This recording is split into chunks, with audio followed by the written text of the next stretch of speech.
gracias por estar con nosotros en su programa Café con Leche, la voz de los latinos en América.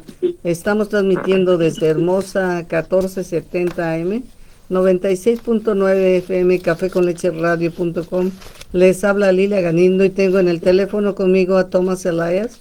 Él es un periodista que escribe aquí en el Antelope Valley Press 2 veces a la semana y en más como 80 periódicos en California, todas las semanas. Thank you, Tom, for being with us.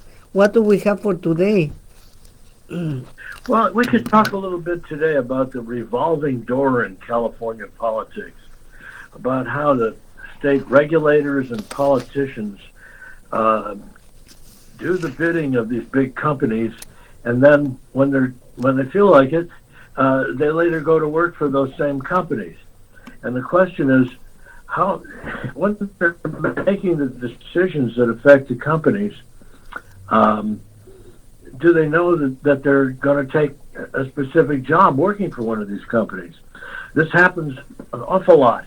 The most recent case is the case of Lorena Gonzalez, who was a long-time assemblywoman from San Diego, who constantly pushed the labor agenda. Our most famous bill was AB 5, Assembly Bill 5, about 2 years ago, which aimed to force the drivers for Lyft and Uber into labor unions. But at the same time, it affected every freelance person, every freelance contract worker in California. And a lot of freelancers lost their jobs because of her actions. Well, now, she spent 9 years in the state assembly carrying the water of the labor movement, and now she's been appointed the head of the California Labor Federation, which is composed of 1,200 labor unions all around the country, all around the state. Her salary will be $50,000 higher than it was as a state legislator. It's going to be $170,000 instead of $115,000. It's actually $5,000 higher. But the question is, did she know this job was waiting for her while she was pushing their agenda? And if you want to translate it, it's fine, Okay. but then I'm going to give you a couple other examples Okay. that are even worse. Bueno, nos está hablando de algunos políticos que están haciendo propuestas de leyes que favorecen a algunos grupos y cómo después de que termina su término se van a trabajar para ellos. Dice, eso sucede muy frecuentemente. Dice, un caso muy famoso es el de Lorena González. Ella era una asambleísta de San Diego y sus proyectos más famosos, sus leyes más famosos que hizo fue la número 5, de Assembly Bill número 5, donde quitó a los que manejaban para Uber y Lyft y les creó que pertenecieran ahora a una unión, a un sindicato. También para los que escriben en los periódicos o hacen artículos que no trabajan específicamente para las compañías, pero contribuyen, dice, también afectó a muchos se quedaron sin trabajo. Bueno, ahora ella ha sido contratada por la Federación de Trabajadores de California, que representa aproximadamente 1,200 sindicatos en todo el estado. Y ahora ella, pues su salario en lugar de asambleísta que ganaba 115,000, ahora se va con un salario de 170,000. Dice, y este es solamente un caso. Okay, you can continue now, please. Yeah. So the federal government has a rule that if you work if you're a commissioner of the Food and Drug Administration or the Federal Energy Regulating Commission or any of these, or the Federal Communications Commission, you have to wait 5 years before you can go to work for any of the companies you regulated. But back in 2018, we had a member of the State Public Utilities Commission, which makes decisions about how much everybody in California pays to the utility companies, electric companies, natural gas companies, and so on. These are billion-dollar decisions that people are making. There's only 5 members of the Public Utilities Commission. So there was a woman named Carla Blackman who, for 6 years, served a term on the Public Utilities Commission, and she was making about $150,000 a year as a PUC commissioner. She went to work for well over $100,000 more than that. The moment she left the commission, she became a vice president of Southern California Edison. Wow. And she stayed there for years, and now she's gone to Pacific Gas and Electric, PG&E, for even more money. And this is not the first time this has happened. But you probably want to translate that before we go on. Okay. Bueno, dice, nos está hablando, dice, por ejemplo, el gobierno federal ha establecido que si tú trabajas para compañías como drogas y comida y administración, comida y drogas y farmacéuticos, la Comisión de Electricidad y todas las agencias que regulan también las comunicaciones, por 5 años tú no puedes trabajar en ninguna compañía que haya sido beneficiada por ellos. Dice, pero dice, en 2018 había una persona que pertenecía a la Comisión de Utilidades Públicas, que es la que maneja la electricidad, los precios de la electricidad, del gas. Esta comisión está integrada por 5 miembros. Y Carla Blackman, que estuvo ahí por varios años, ella ganaba $150,000. Después de que terminó ahí su término, fue contratada por Edison, que se supone que es un super conflicto de intereses, y por supuesto se fue ganando mucho más dinero, y ahora se va a la compañía de gas también a trabajar allá con un ingreso todavía más alto. Then how come they didn't apply the 5-year period that they have to wait? Because that's a federal law. In fact, only no federal state. No, okay. The state doesn't have a law like that, and we badly need one. We also need to prevent the utility company executives from and the executives of other industries from getting onto the commissions that regulate the companies that they work for. For instance, on the Public Utilities Commission,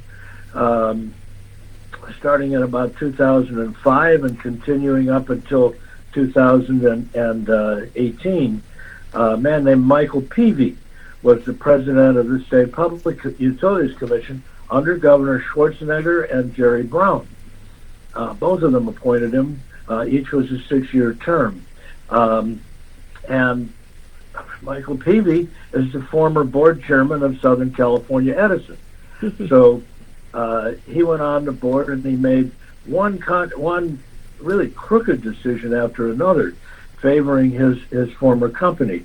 The worst of those decisions was when Edison made big mistakes in managing the San Onofre nuclear power plant and had to close it in 2012.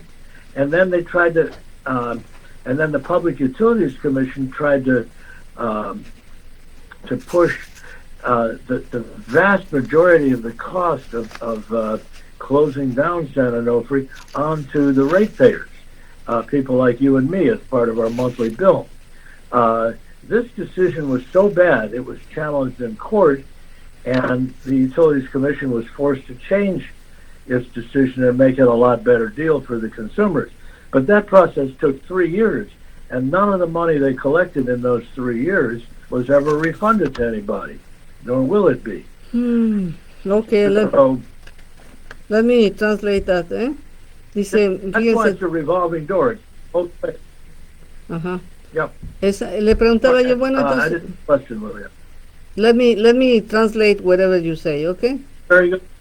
Bueno, me está diciendo esto le digo, ¿por qué este periodo de espera de los 5 años no se practica aquí? Dice, porque esa ley que tienes que esperarte 5 años después de que sirves en esos lugares, es solamente a nivel federal, pero no a nivel de California. Aquí, dice, por ejemplo, hubo una persona, un comisionado en la comisión de utilidades de las compañías de servicios, que son la compañía de gas, la compañía de electricidad, que estuvo ahí desde el 2005 hasta el 2018.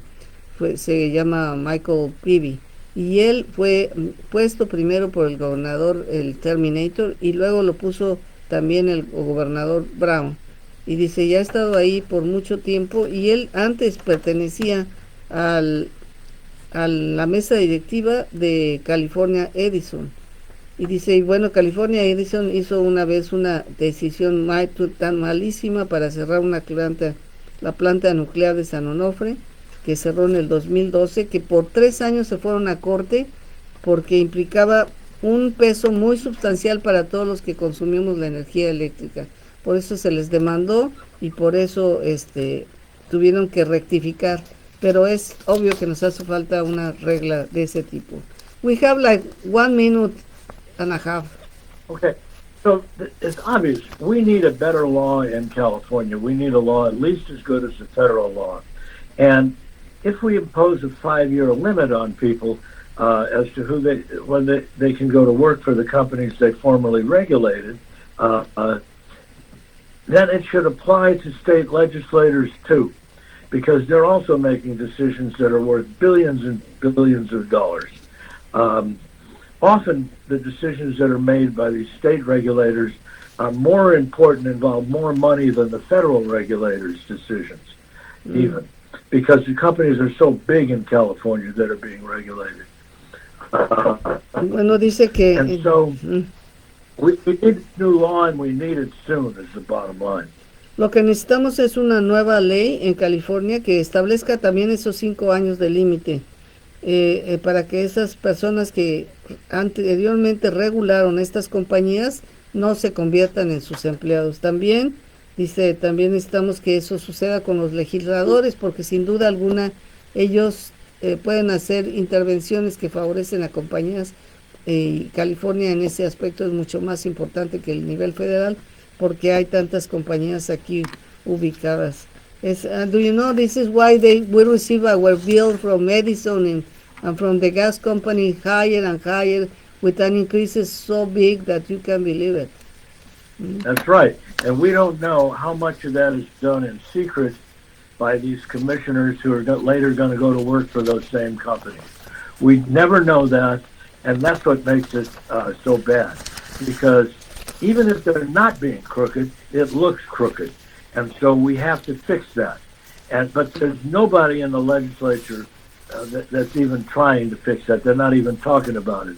So it's up to me and it's up to us, the people, to bring it up and force them to talk about it and do something about it. Should be even like a moral issue, no? I don't do it because I already work as a regulator. How can I now be your employee? It's like but we have to go. Right. We have to go, Tom. Thank you so much. Hasta la vista. Okay. Yeah. Thank you. All right. Bye. Bye. Hasta la vista.